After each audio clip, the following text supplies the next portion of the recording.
Welcome to Getting a Bigger Gob On, the podcast that helps women be seen, heard, and absolutely unforgettable so they can create a life they love. And I'm your hostess, Sharon Eden, the Wild Elder. Welcome to Episode 4, Taking a Stand Changes Lives, Including Yours, with the bold and beautiful Gill McKay, who is a speaker, coach, and educator on alcohol's impact in life and work, with 300,000 views on her TEDX on sober shaming. So she knows a thing or two about being seen, heard, and utterly unforgettable. Welcome, Gill. Thank you so much, Sharon, for inviting me onto Getting a Bigger Gob On. That's the best podcast title I have ever heard. So thank you. It's a pleasure. So Gill, what's your core message for our listeners? Well, absolutely. I want everybody who listens to remember that their voice matters.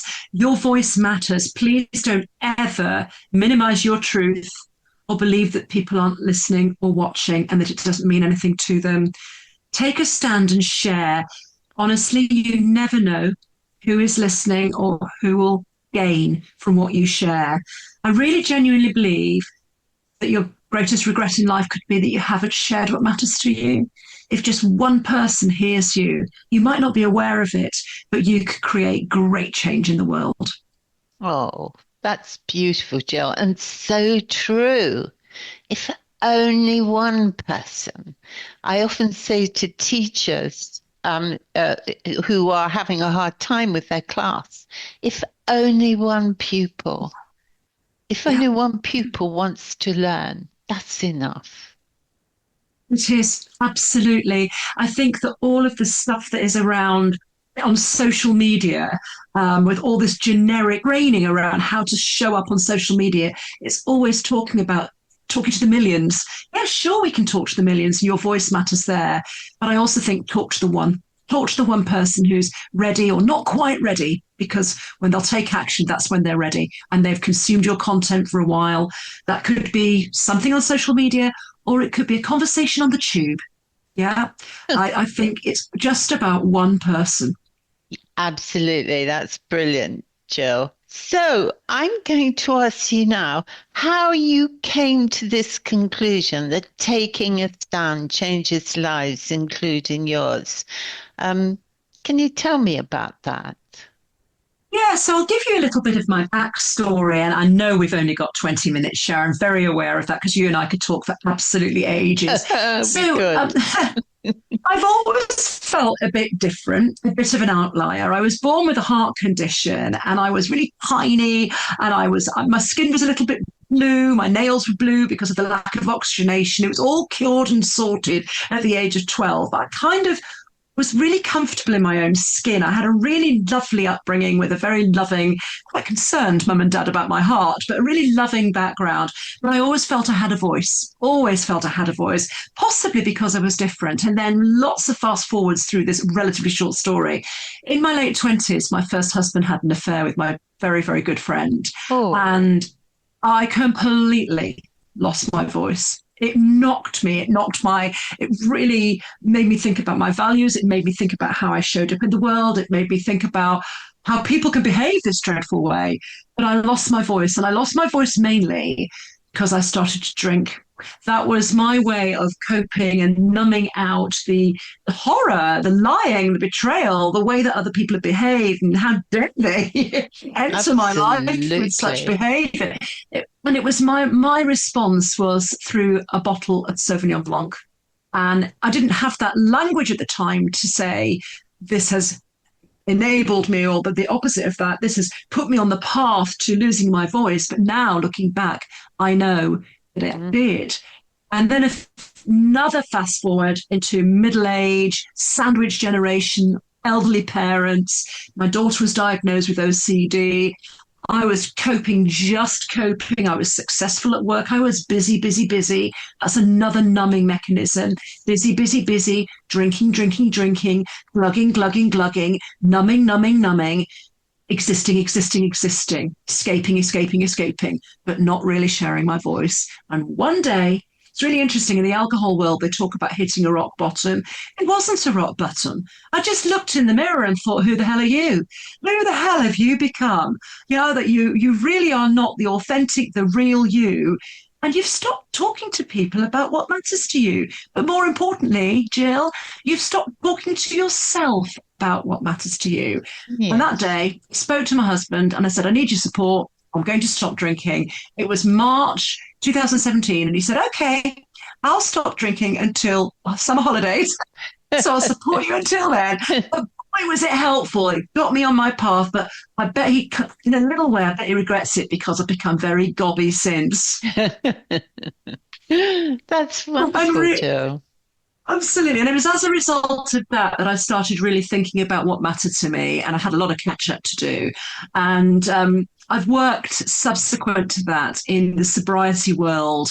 And I started to share my voice. It was the TEDx, really, that got me to that core message that I shared with you before. I was absolutely, I'm going to use your word, gob again, gobsmacked at how when somebody makes a decision for their health and to feel better about themselves, in my case, that was to stop drinking, that people can almost shame them in that decision. So people were thrusting glasses of wine on me and saying things like, oh, Jill, you're so boring. Come on, you're not like you used to be. I was like, what the hell's going on? So I took a stand and I wrote a TED talk about it and I managed to get onto the red dot. And I'm going right back to the beginning of this conversation. At the end of my TED talk at Edinburgh University, one person, actually a few people, but this is the one that I'll never forget. One person came to speak to me. It was a man with his wife, and he said, thank you for talking about shame. I thought it was just me. Now I really think that I can go and do something about my drinking. And his wife squoze his hand. I don't know if squoze is a word, squeezed his hand. It's a good word. It's squoze, but it's got a Q and a Z in it. This is good. But that was a moment for me, Sharon, when I felt I messed up some words, I fluffed up some stuff. That doesn't matter. What mattered was the fact that that man said, I thought it was just me. Thank you for sharing, because it isn't just me, so I can make a change. And that's when I got to that core message. That's absolutely glorious. That's glorious, Jill. In fact, Grace, who was #2 episode, also talked about it doesn't matter if you fluff up. It doesn't matter if you forget things. You know, your message is your message. Exactly. Honestly, Sharon, all sorts of things happened on that TEDx stage. That first of all, they actually had on the red dot, it was a jack pile carpet. So my heel got caught in it as well. Oh so what did I do? Taking a stand, I laughed. Absolutely. Because it was a moment in life that I will never forget. Wonderful. And that one person, that makes it all so Absolutely. worthwhile. It validates to you that I'm doing the right thing. This is something I'm not going to talk in Speaker's Corner or in the House of Commons necessarily, but if my voice can influence one man's life, one woman's life, one child's life, then that's great. That's great. That's not necessarily job done. It's a start to the job. Absolutely. And some of the women listeners out there will never, ever speak at a TEDx, but the principle's the same, just in your ordinary life. Taking a stand for what matters will improve your life and other people's too. So, absolutely. Jill, yeah. So, I believe you have some tips for our listeners. So please go ahead. Yes, I do. I have 3 tips that are all underpinned by a well-known phrase. So the first one is, if you've not done it before, I really, really recommend that you understand your values. You get to some language that sits well with you about what matters to me. That's really what values are all about. So, for instance, when my first husband had an affair, that was the time that I really recognized that one of my values was honesty. It was nothing to do with the fact that he'd had sex with somebody else. Really not. I mean, yeah, of course that hurt. It was nothing. It was the fact that he lied to me. So honesty was one of my values. But don't wait until they're compromised. Understand your values. I can recommend James Clear's book, Atomic Habits. Many of you will have heard of it. He has a values exercise, and it's really easy to follow. It's really good language, easy to understand. So that's number one. Number two, you don't have to follow a formula. Find a way to share your message that feels right for you. Doesn't have to be on a red dot or a shag pile red dot on Edinburgh University at a TEDx. It really doesn't. It can be at a networking meeting. It can be on a podcast. It can be at a dinner table. It can be on the tube. Works for you to share your message. Is it writing a blog? Is it Substack? There are so many ways to share these days. And thirdly, really importantly, is I think the modern word is tribe. Find your people. People who really you feel that you can connect with and they connect to you, where you just feel at home, you feel you belong. I think that matters so much. Absolutely. Find your tribe, people who will support and who understand. You don't always have to agree. In fact, I would say that having different opinions is what enriches tribes, but you're really respectful of each other. Find your tribe. And all of those three are underpinned by that well-known phrase from Susan Jeffers' book, feel the fear and just do it anyway. I'm a great believer in that, Sharon. Yeah, I know you are, Jill. That's brilliant. And Jill and I go way back, way back. We bumped into each other more years than we care to remember. So that's great, Jill. I loved your message that your voice matters. Don't minimize your truth or believe no one will listen. Take a stand and share. You never know who's listening or who will benefit. And your biggest regret could be not sharing what matters to you. So, Jill, is there any offer that you have that would help our listeners?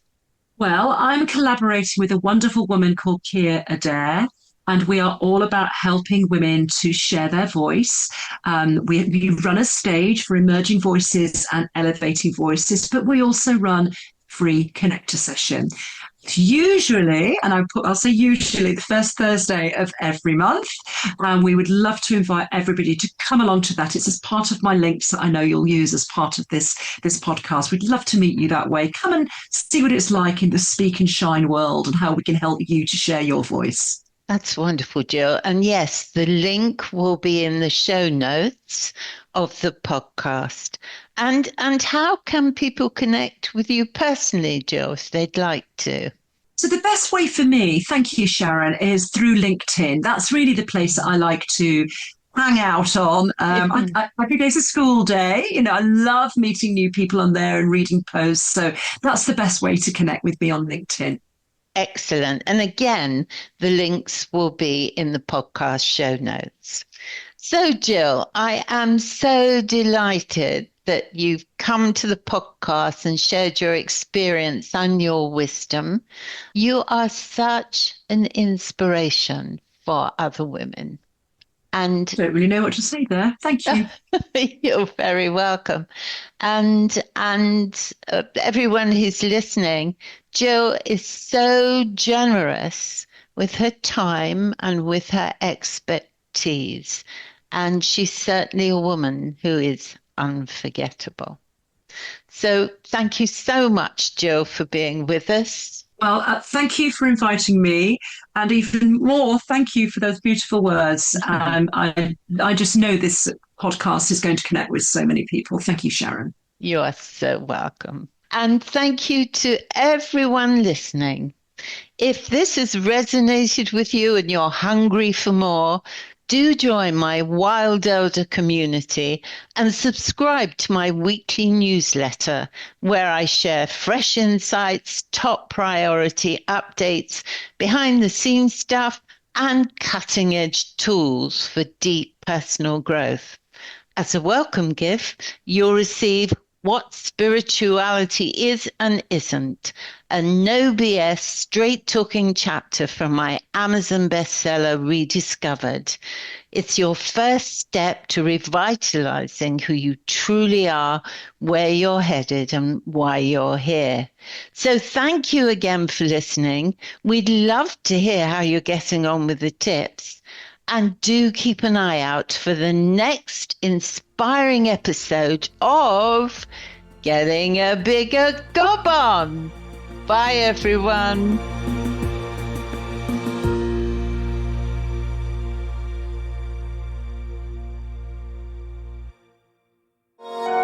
This has been a Monkey Pants Productions podcast.